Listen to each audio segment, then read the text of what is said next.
सीताराम। आज शुरुआत में एक छोटी सी जानकारी। राम मंदिर अयोध्या, वहां पर 3 परिक्रमाएं होती हैं, 5 कोसी, 14 कोसी और 84 कोसी। एक कोस माने 3 किलोमीटर, मतलब 15 किलोमीटर, 42 किलोमीटर की और 252 किलोमीटर की।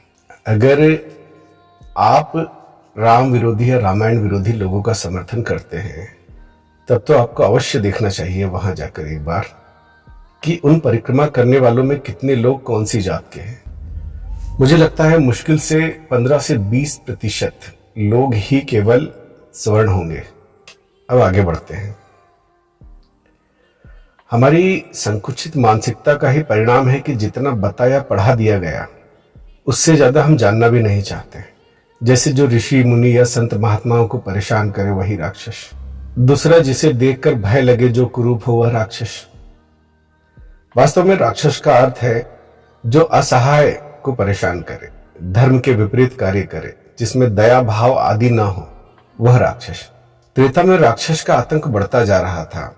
आर्यव्रत की सीमाओं तक वे आ चुके थे और आर्य राजा ये सोच के चुप थे कि ये हमारे सीमाओं के बाहर की बात है, व्यर्थ क्यों इनसे उलझे, ये हमारा मामला नहीं है।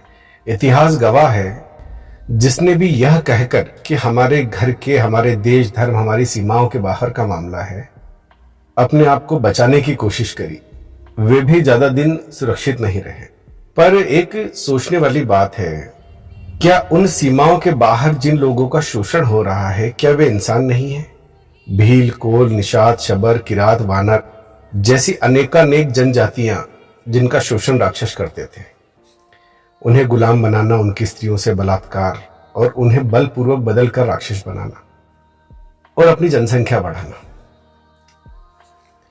ये लोग आज भी यही कर रहे हैं। कमी पड़ती है तो केवल राम की। और उस समय अगर किसी ने इस राक्षसी विचारधारा का सटीक अध्ययन किया था तो वे थे गुरु विश्वामित्र। तो हमारा पहला प्रसंग ही है कि विश्वामित्र राम को लाने अयोध्या जाते हैं। इसकी शुरुआत करते हैं। सहसा विश्वामित्र चौके, अरे ये कौन है? तब एक वनवासी बोला, ये भील आदिवासी स्त्रियां हैं जिनका बलात्कार राक्षसों ने किया है। इन्हें वन से उठाकर आश्रम लाया गया है ताकि इनका उपचार किया जा सके गुरुदेव। विश्वामित्र दौड़कर वहां गए जहां स्त्रियों को लिटा रखा था। उन स्त्रियों में एक छोटी बच्ची भी थी जिसने बलात्कार की पीड़ा में अपने होंठ चबा लिए थे, जिसका शरीर खून से सना था। सभी गांव वालों के चेहरे पीड़ित थे, त्रस्त व आतंकित भी। यह सब देख विश्वामित्र का दृढ़ व्यक्तित्व सर्वथा हिल गया था।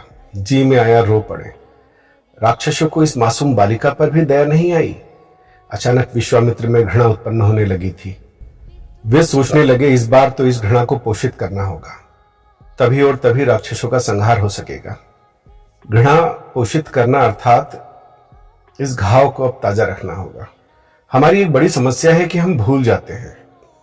पाकिस्तान में जो हमारे साथ हुआ, बांग्लादेश में हुआ, कश्मीर में हुआ, पश्चिम बंगाल में जो हो रहा है, या भारत में छोटे बड़े रूप में हर जगह हो ही रहा है, हम भूल जाते हैं।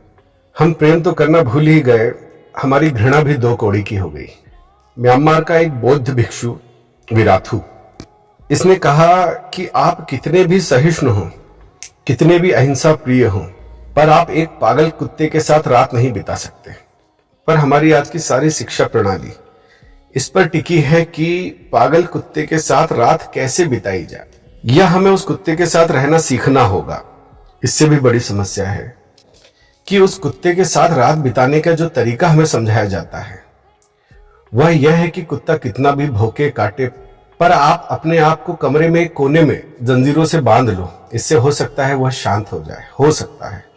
और भौंकना काटना ये तो कुत्ते का अधिकार है, उसका स्वभाव है, इसलिए उसे गलत तो कहा ही नहीं जा सकता। आप तो इंसान हैं, पढ़े लिखे हैं, समझदार हैं, इसलिए कृपया आप ही शांत रहें।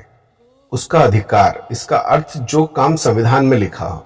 हाँ, पर जो संविधान के बाहर की बात है उसे करने की आजादी उसका धर्म उसे देता है। अभी हम कथा को आगे बढ़ाते हैं।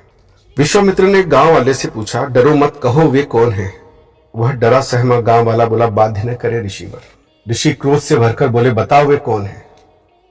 तब वह गांव वाला बोला, सेना नायक बहुलाश्व का पुत्र देवप्रिय। वह राक्षसों से मिला है, राक्षस लूट की सामग्री में उसे भी धन देते हैं, और देवप्रिय का पिता बहुलाश्व भी इसमें सम्मिलित है।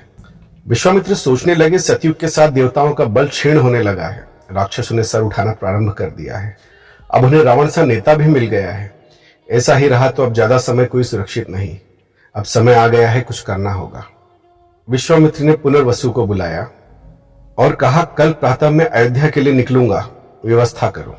अगले दिन सूर्योदय से पहले ही विश्वामित्र ने अयोध्या की ओर प्रस्थान किया और अयोध्या पहुंचे। उन्हें राजा दशरथ के सामने पहुंचने में तनिक भी समय न लगा। राज्यसभा में विश्वामित्र राजा दशरथ से एक औपचारिक चर्चा के बाद बोले, हे राजन, अब मैं उस मुख्य विषय पर आता हूं जिसके लिए मुझे तुम्हारे पास आना पड़ा। राजन, जम्बू द्वीप के दक्षिण में लंका नामक नगरी है, वहां रावण नाम का राक्षस राज करता है। रावण का नाम सुनते ही दशरथ बीच में ही बोल पड़े, गुरुदेव, रावण?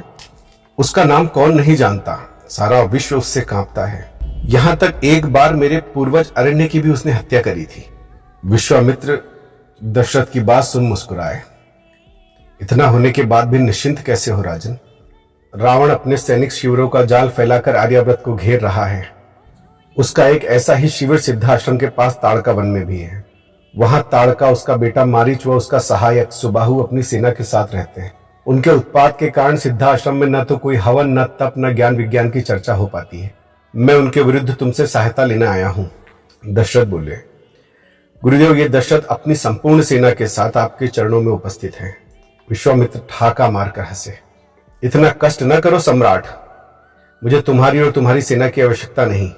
इसे तो तुम अपनी राजधानी की सेवा सुरक्षा के लिए रखो।